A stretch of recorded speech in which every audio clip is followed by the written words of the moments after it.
Welcome to the Democracy's College podcast series. This podcast focuses on educational equity, justice, and excellence for all students in P20 educational pathways. This podcast is a product of the Office of Community College Research and Leadership, or OCCRL, at the University of Illinois at Urbana-Champaign. Learn more about OCCRL at occrl.illinois.edu. In this episode, Dr. Eboni Zamani-Gallaher from OCCRL will talk with Dr. Lori Patton Davis, a professor of higher education and student affairs at Indiana University, about engaging Black women in the institutional transformation in education. Dr. Davis has just wrapped her discussion of Hidden in Plain Sight, the Black Women's Blueprint for Institutional Transformation in Higher Education, as a part of the College of Education Distinguished Diversity Lecture Series, co-sponsored by OCCRL. Welcome, Dr. Davis. Thank you. So excited that we have a little time to touch base with you and wanted to speak with you a little bit more in depth around your talk. Today's discussion, Hidden in Plain Sight, the Black Women's Blueprint for Institutional Transformation in Higher Education. What inspired that work? I think a lot of things inspired it. One, my own positionality as a Black woman served as an inspiration, and then to have an opportunity to learn about so many Black women and their contributions was another thing that inspired me. And I think the primary inspiration was just my desire to bring Black women's voices to the forefront. I think Black women have amazing contributions and do so many amazing things, but institutional leaders and those who espouse this goal of transformation rarely, if ever, look to Black women and their contributions and the way that they've done things in the past as a model for how our institutions or social systems might change. In your work, you talk about how Black women can be a blueprint, but in particular that they're few and far between. We look at senior and executive level leadership, as well as those that occupy full professorships at today's campuses. Could you share a little bit more in terms of what we can do to increase that pipeline?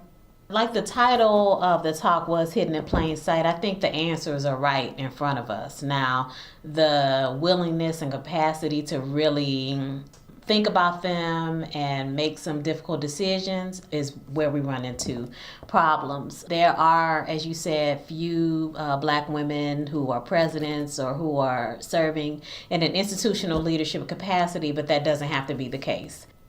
I think that presidents and those who are in positions to hire or recruit need to make the additional effort, one, to hire more Black women, but also to diversify institutional leadership, period. Like, there's no reason in 2016 why the majority of our institutional leaders should still be white men. And the same is true if we look at the faculty demographics. But in order to sort of engage in a shift, it requires us to do things in a way that we haven't done them before, which, again, I think Black women do that all the time and tend to be innovators in that regard. And so to me, I think it's about institutional leaders and those invested in particular, whether it's a program or a department or the overall institution, taking a long, hard look in the mirror and deciding that things have to change and actually implementing them. So that would require doing the necessary work to create, a pipeline of faculty if the goal is to diversify the faculty. It might mean committing dollars to train folks or send them to training and professional development opportunities to help them or groom them for institutional leadership. It might mean making different decisions about how we value people's research. So there is a strong belief that in order to lead an institution, you need to have been, a good scholar or need to have a specific type of scholarly record. And that type usually is very traditional, and so it automatically leaves out people of color who have more unique ways of pursuing their scholarship. And I think also it is just about having the willingness to speak up, which again, I don't think a lot of our institutional leaders do very well, but to speak up and say that by diversifying leadership and faculty, the university stands to benefit from that, or it becomes a better place for all people when there's, a greater diversity of people. Much of the work that we focus on in terms of programs, policies, research, and practice at OCCRL is really about looking at equitable outcomes. And much of what we see in terms of a P through 20 educational pipeline is reflected throughout each tier of education where, again, the robust numbers in the classroom are primarily white females in terms of the instructional core. As we look at higher education as well as K-12, who's at the helm in leadership roles and control and the authority of the resources are robustly white and male. Can you talk to us about how context matters? Is there a variation by which certain contexts are getting it right or are doing a better job? I think there are certain contexts that get it right. For example, if we look at historically black colleges, they're primarily responsible for the number of black people we see in STEM, in the STEM field or pursuing STEM graduate studies. So something right is going on at HBCUs that specialize in STEM fields. The thing that I believe is going right is that they have fostered a climate of inclusion for people, and I think students learn better and have a greater investment in pursuing STEM degrees, for example, when an environment is conducive to that. But when you look at, again, traditional institutions, Big Ten institutions, or these predominantly white research institutions, the environment isn't one that fosters community. It fosters competition. It fosters independence rather than collaboration and interdependence. So it fosters a lot of westernized and Eurocentric values that contribute to structures that ultimately ensure that minoritized groups aren't as successful. I think I could probably speak more to what's going wrong than what's going right, which is sort of a testament of, where we are in higher education. But there are some spaces on predominantly white campuses where I think they're getting it right, where they're supporting students. A lot of these tend to be grant-funded programs. But again, it's about the environment and the support. And if the people who are in privileged positions to lead institutions and in their life circumstances are also privileged, they technically don't have to look and think about other people, and they don't. The key is figuring out how do we generate this, rethinking about what the educational process can be, whether it's K through 12 or in higher education. I think higher education plays a tremendous role in who those teachers are in K through 12. So we educate or miseducate them through our schools of ed, where primarily the teacher educators, they're white too. I wish there was a clear-cut answer, but for me, it's about a change in thinking. It requires such a dramatic and drastic paradigmatic shift for us to get to where we need to be in higher education. Now, the thing is, what will that thing be that finally snaps and says to, again, those decision makers and leaders that we have to change, this has to change.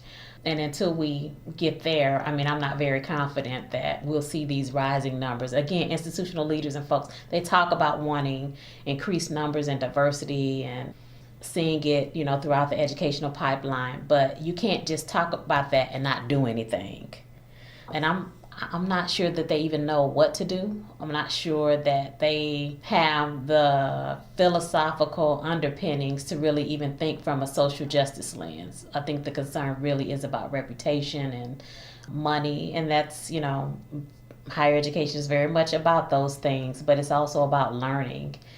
Until that's front and center, until it's about learning and equity, I think we're going to probably remain the same. The status quo will continue.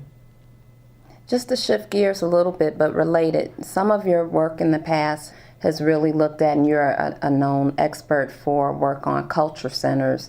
And so given that there's been heightened racial tensions, generally speaking, but also bubbling up on our campuses, what do you see as the role of cultural centers at colleges and universities to aid in creating learning environments that are truly inclusive, engaging, and supportive of racially diverse collegians? The issue is that cultural centers do that, but they tend to be the only ones doing it. It never surprises me when I'm an external reviewer or a consultant and I'm looking through, what a given cultural center director is doing. And they're doing so much. Like, they're doing the work that you might anticipate other offices should be doing. Like, the cultural center director is giving financial aid advice, is advising student organizations, is doing programming. And so by virtue of having a cultural center, lots of offices on campuses feel absolved of their responsibility, and there really isn't any accountability. And what I found is directors burned out or devalued, and they still have this commitment to do the work. But again, cultural centers are also some of the least resourced offices on a campus. So they play a critical role. Lots of students see them as a home away from home. They talk about them as a safe space, the one place they can go on campus where they're not judged, where they can be themselves.